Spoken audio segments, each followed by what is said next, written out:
You and I both know this is going to be tough, but let's face it. When these movies came out, the following they amassed was insane, and I simply can't understand why, so let's talk it out.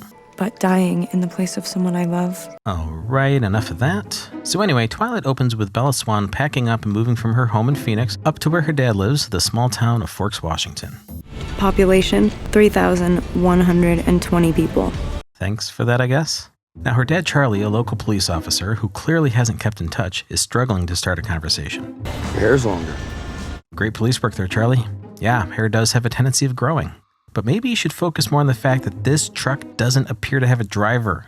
After Bella settles in, Billy and Jacob Black stop by to drop off Bella's welcome home gift. Just bought it off Billy here. And this scene has always confused me because at no other point during this movie, or this series for that matter, are we ever going to see this kind of fun from Charlie or enthusiasm from Bella. She then heads to school. It's March, middle of the semester. I totally rebuilt the engine for you. Not so handy with a wrench there, are you, Jacob? Anyway, we next meet Eric. You're Isabel Swan, the new girl. Hi, I'm Eric, the eyes and ears of this place. Whoa, okay. I'm going to need you to tone down that smile just a bit. I know we just met the guy, but I kind of want to punch him. Is that weird? Well, next is gym class, where we meet Mike and Jessica after Bella hits him in the head with a volleyball, which he's totally cool with because new girl. But Bella then heads to lunch where we meet the Cullens. So let's see, we have Rosalie and Emmett, Alice and Jasper, who presently appears to be holding in a fart, and last up is Edward. It's totally gorgeous, obviously. Yeah, agree to disagree? Okay. Next up is science class, and wouldn't you know it, Edward is in the same class. So a couple of things have always bothered me about this. For one, it's the month of March in Forks, Washington, where the average temperature is 53 degrees Fahrenheit. Now everyone appears to be dressed for the weather in their sweaters, hoodies, and long sleeves, so why is this massive fan even on? Secondly, we're going to find out later that no one has ever smelled as good to Edward as Bella, but he acts like he's repulsed by her. Now I've been on my fair share of diets, and never once have I smelled pizza and been grossed out by it. After trying to switch classes with no luck, a few days go by where Edward is nowhere to be seen. I was wondering, did you have a date to... Eric, you never stood a chance. I mean, you introduced yourself as, quote, a shoulder to cry on. You dropped yourself in the friend zone within the first 5 seconds of meeting her. Also, Let a playa play. Oh. let a play. That line doesn't suit you and you know it. Anyway, Edward's finally back and he seems a bit more chatty. Hello. You gotta start somewhere, I guess. So you're enjoying the rain? What the hell was that? Dude's talking about the weather. It's not like he proposed or something. I don't really like the rain. Any cold, wet thing, I don't really. Yeah, I'm not really sure what to do with that, so let's just move on.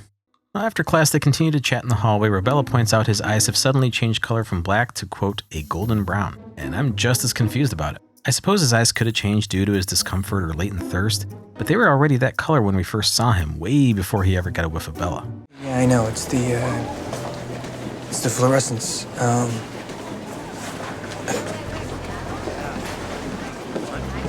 Okay, bye. Anyway, after school lets out, Bella heads over to her truck where her and Edward stare at each other, as they do. But as she begins to fiddle with her bag, Tyler loses control of his van, and just as he's about to slam into Bella, Edward saves her. Now naturally, because she almost got hit, she heads to the hospital for a quick checkup with the local doctor, Carlisle Cullen, Edward's pseudo-dad. I heard the chief's daughter was here. Oh, Dr. Cohen. I think you'll be just fine. Now since nothing actually happened, she gets a clean bill of health and heads to the hallway where Edward just completely gaslights her. How did you get over to me so fast? I was standing right next to you, Bella. No, you were next to your car. No, I wasn't. Yes, you were. You hit your head. I think you're confused. And then later that night, Edward watches Bella sleep.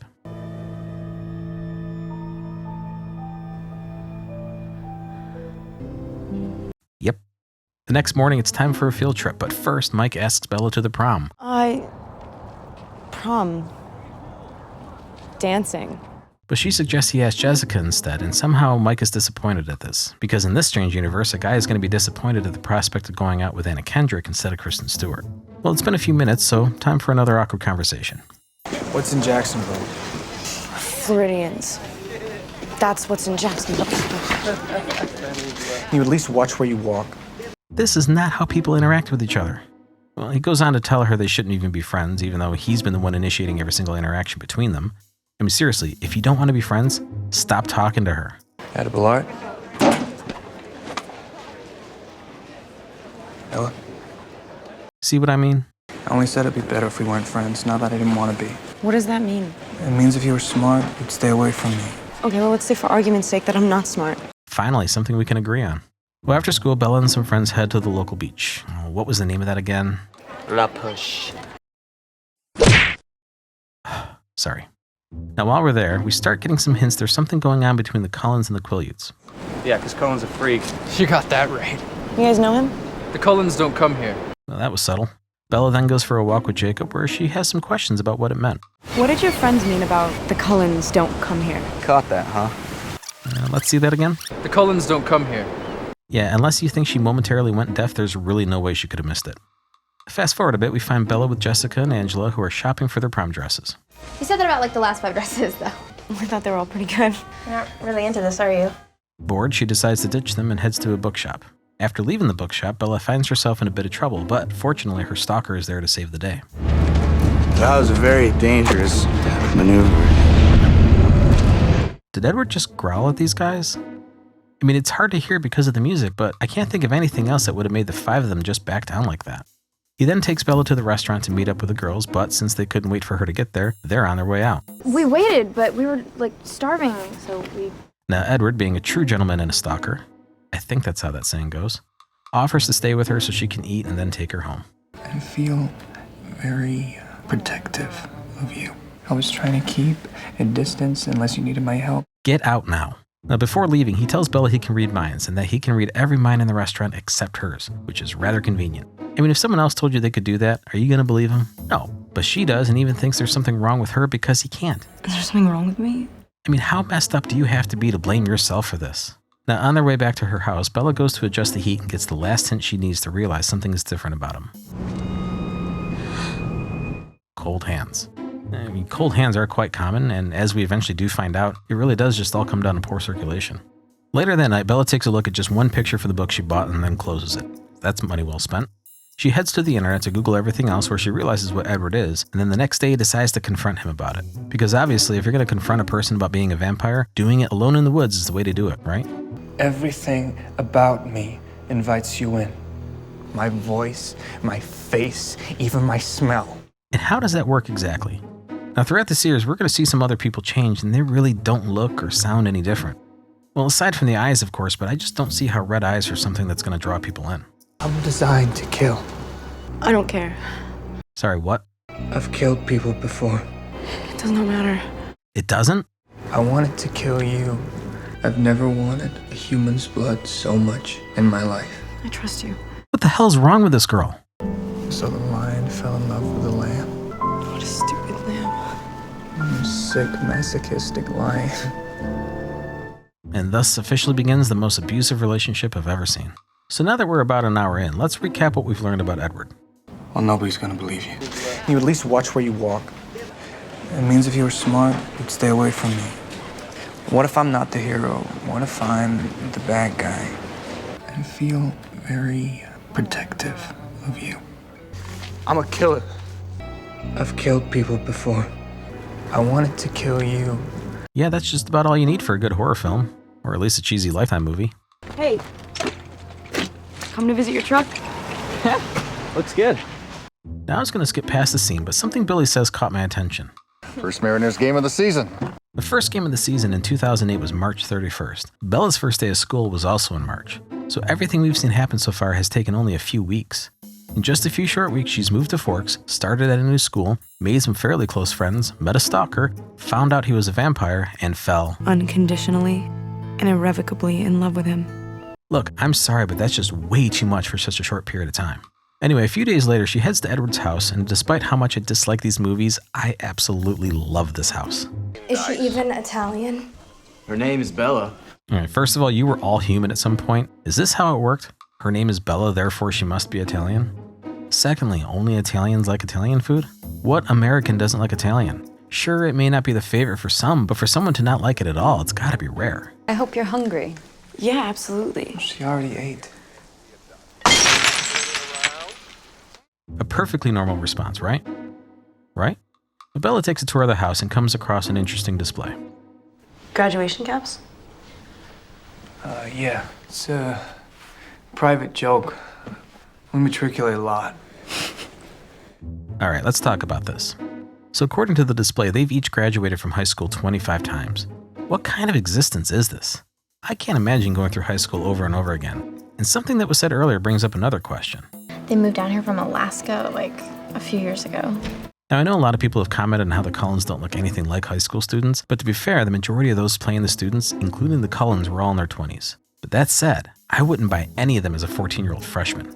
Now, while we're on the subject of age, how exactly does Carlisle maintain his job as a doctor? When he applies for a new job, he would have to show his credentials demonstrating he can legally be hired to practice medicine, but clearly he isn't showing credentials that are decades or centuries old. Does he repeat medical school every so often to keep this up? I mean, at this point, we're well beyond the point where you can just hand someone a forged document and get hired. Something like this would be verified electronically. Well, they head up to his room where Bella points out he doesn't have a bed, and Edward explains it's because he doesn't sleep, which does make perfect sense, but still. This guy's been awake for 90 years. Now, sometime later, we find Bella talking to her mom on the phone, getting ready to gush about her new squeeze, but is interrupted. Do you do that a lot? Just the past couple of months. And while a sentence like this would typically make a girl run, since she was fine with his admission of murder, I don't think anything's going to scare her at this point. All right, let's quickly wrap up the scene. So Edward wants to try to kiss Bella without killing her, I guess. But after things heat up a bit, well, for Bella, I suppose, Edward has to stop himself from losing control. Well, he agrees to at least stay the night where they chat for a bit before she falls asleep on him. But how? I mean, you slightly grazed his hand earlier and it was so cold that you found it suspicious. If my wife touches me with her cold feet while we're sleeping, I notice. But here you are sleeping on what must feel like a chunk of ice. All right, we've made it to the next day where Bella and Edward are going to go on their first date to play baseball with his family. Well, he's going to play and she'll just watch. Wow, fun date. But first, Edward wants to meet her dad. All right. Bring him in.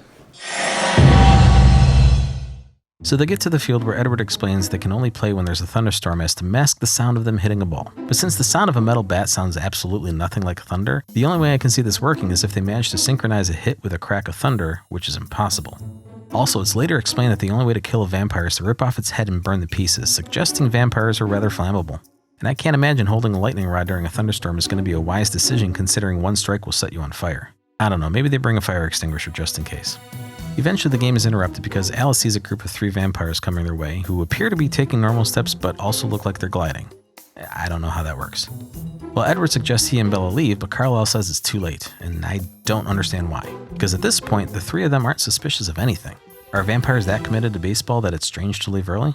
Well, anyway, this is Laurent, Victoria, and James, who appears to be constipated. We actually met them earlier when they killed Charlie's friend Wayland and, mine security guard. They chat, and just as Edward and Bella are leaving, an unfortunate breeze wafts Bella's scent right over to James. You brought a snack. Look, I've never seen this happen anywhere else. Imagine a couple of people meet up with some friends, one catches a whiff of popcorn, and suddenly a fight breaks out.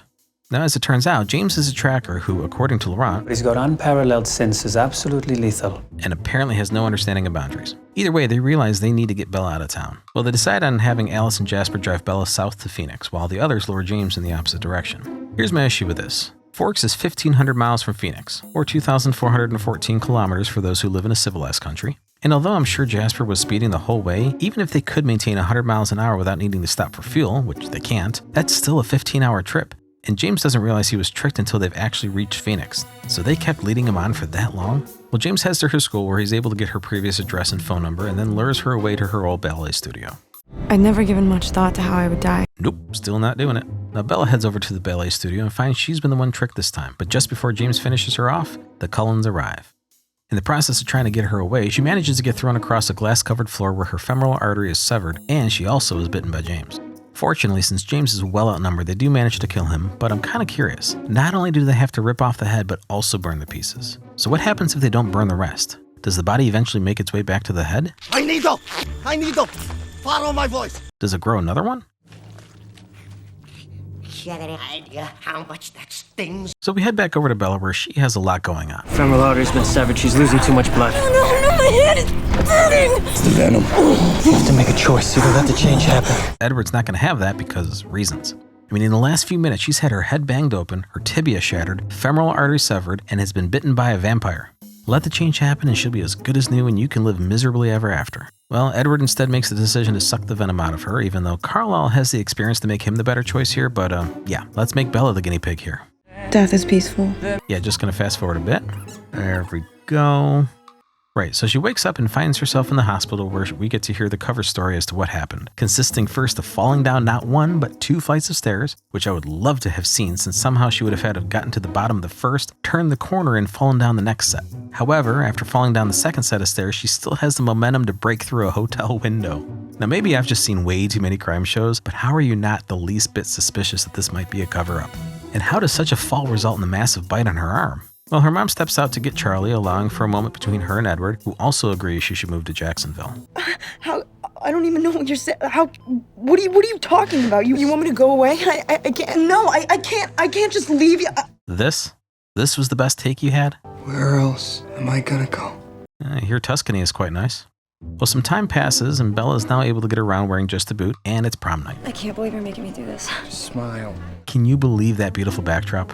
Yet, for some reason, the photographer decided to set up shop here so that the background of every photo is instead of the people waiting next in line. Well, we're going to end this with Bella and Edward outside dancing. Is it not enough just to have a long and happy life with me? Long and happy life? How happy do you think she's going to be when she's older? You really think she'll enjoy the attention as a 68-year-old woman with a husband who looks like someone in his 20s? Wait, don't answer that. Whew. Well, 1 down, 3 to go. Excluding the credits, this movie is actually just under 2 hours, and it may come as no surprise, it feels a lot longer. I guess I can sort of see the appeal to these, at least for the target audience. I mean, when I first saw these movies when they came out, I tried to focus just on the idea of being immortal with super speed and strength, but when you actually focus on the story, it just all falls apart. Well, that's it for this one, though. I mean, what do you think? Anything I might have missed? Let me know in the comments down below. But if you'd like to give it a thumbs up, subscribe if you want to see more, and as always, bye for now.